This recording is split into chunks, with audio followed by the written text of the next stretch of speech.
Hey guys, this is Gamer. Welcome back to another Monster Hunter 4 Ultimate Armor Set Showcase. This time we're going to look at my other typical no-slot weapon armor for Blademasters. It does not have evasion skills, so if you don't like relying on those, if you think they're a crutch or whatever, blah blah blah, then this set will probably be a bit more akin to what you want. And it also doesn't need any slots on the weapon. It has a spare slot too, so if you don't quite have a 2-slot charm like I do for Sharpness, then you can still make the set. It only needs 1 slot on either the weapon or the charm, so that is pretty good. So, I wanted a set that had Atk Up XL, and Sharpness 1, and Razor Sharp, because like I've said before, Sharpness 1, Razor Sharp, definitely my favourite combination in the game, and I wanted to see what sort of skills I could get with Atk Up XL, rather than going for the usual Honeblade Razor Sharp. I wanted to see what I could do with the slightly higher attack increase that XL gives instead. And this largely Devil Joe inspired piece of gear, or like set of gear, is what we came up with. So, let's take a look at this. We have the Vangus helm. Is actually a really amazing helmet.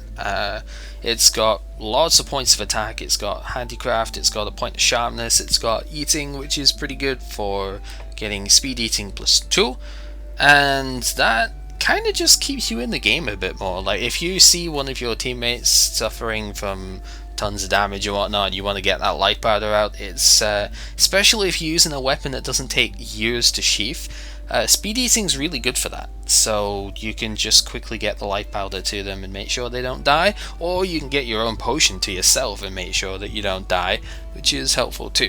Make sure you have Speed Eating 2 if you want to try that though, because Speed Eating 1 only affects meat eating time, so it's not nearly as useful. But yeah, we have the Atk Up XL, we've got Razor Sharp, we've got Sharpness 1 as I said, and really, I could have had any skill in this last point. I have 5 slots which are used for speed sharpening here.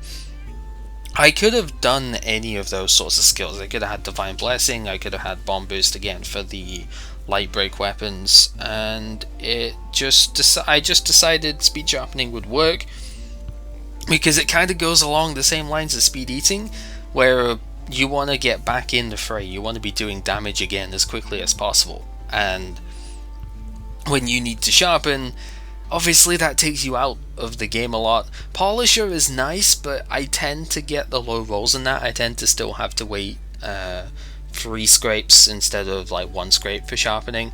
So speed sharpen just guarantees that I don't, leave myself open all the time, which is really the whole point with this set, because I don't have the evasion skills that I have on many of my other gears. So, take a quick look at how the skills are distributed. The leg piece is a torso up gear. I use the Guild Knight boots because I have them, but if you don't have them, Tetsukaba Greaves are perfectly acceptable. They're just not as good defensively, and they don't have quite as nice a set of resistances. I mean, their fire resistance is pretty good, but they do have weaknesses, whereas the Guild Knight gear has a neutral set of resistances all across the board, so you don't add to your set's weaknesses too much, which is very good. But yeah, the Azurian gear is really nice for attack. It's Atk Up 5, and well, it's got the 1 point of the speed sharpen from, I say 1 point, it's got 1 decoration of speed sharpen in, but it's eating free, sharpness free, attack 5 with 1 slot. Really, really good with the torso up piece here, because that's just a guaranteed attack up small, and the eating sharpness is very good for what I'm trying to do here. I'm actually not using my Razor Sharp charm this time, so this set is a lot more accessible than a lot of my sets, because it doesn't need that ridiculous Sharpness 8 2-slot charm. This set can actually be done with any Handicraft 5 charm, so long as you have at least 1 slot between your charm and your weapon. This set can be done with pretty much anything. It's really nice. So Handicraft 5 is really not that difficult to get when you start doing endgame stuff. If you do charm farming for a little bit, you should be able to get that. Handicraft 5 no slot, pretty easy to do. Unfortunately, like I said, there really isn't a lot of scope to upgrade this set in terms of extra skills. I mean, my charm is fast charge 4, handicraft 5, 2 slot, and there really isn't much I can do about that. I could, if I was using a weapon that needed fast charge, then I would probably get rid of speed sharpen, because I do have this free slot setup on the Kaiser Tasses there. I do have 3 slots there which are entirely being used for speed sharpening. You could do something with that depending on what the secondary skill of your charm is. So if you had, I don't know, like I have a handicraft 6 fast charge 6 charm, I could get focus with that if I wanted. I don't find focus too useful for a lot of pieces of gear though, so I probably wouldn't do it myself, but that is an option. The Kaiser gear also does have 3 points of fencing, which is not really too useful if I remember rightly, because fencing removes handicraft, so not much you're going to be able to do there.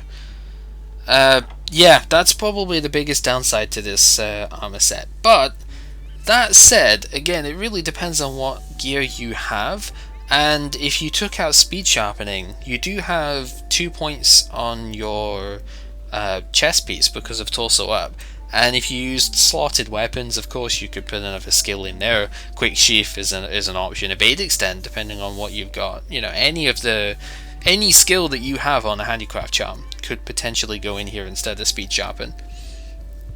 My goal with this set though was just to minimize the downtime for my attacking stuff. I wanted to make sure that I could drink my potions and stuff quicker, make sure my weapons could get sharpened quicker, so that I could make the most use of Atk Up XL here. But if I had, say, a spirit handicraft charm that was a bit more balanced, I've got handicraft 7, spirit 3, not really particularly balanced to try and get challenger up here, but if you had a really good spirit charm, you could probably get challenger +2 or something on here, and it'd be really good. So yeah, that is my Atk Up XL set. It's a lot more accessible than most of my sets, like I've said, so if you want to try it out, go for it. It's not a bad set at all. And yeah, that is pretty much it. So this has been Gamer Cow showing off one of my standard attack based armor sets in Monster Hunter 4 Ultimate. And see, the looks of it are not too bad because the Azurian parts are really cool with their whole glowiness and everything. It's all red, pretty neat. And yeah, next time we'll take a look at the Molten Tigrex set that was suggested to me. So yeah, until then, take care.